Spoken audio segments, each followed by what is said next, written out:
ESPN reporting that Wallace never actually saw the news. It was someone on his team who immediately reported it to NASCAR.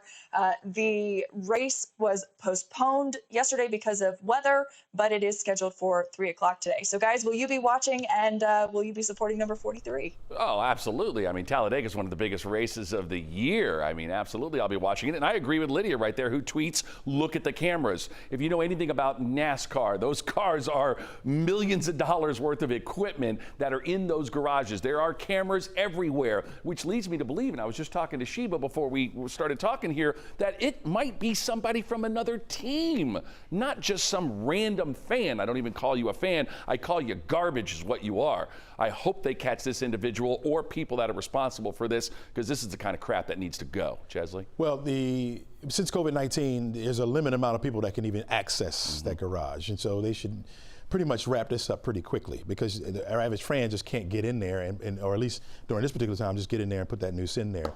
Good thing that I saw out of this was NASCAR responding as quickly as it has. I think in times past, when things like this would go on, NASCAR would probably try to sweep this under the rug. So they're getting out ahead of it, and the strong stance that they're taking, and Bubba Walace, not quitting, but fighting more and more determined to win, and I hope he does. Good for him. Yeah, absolutely.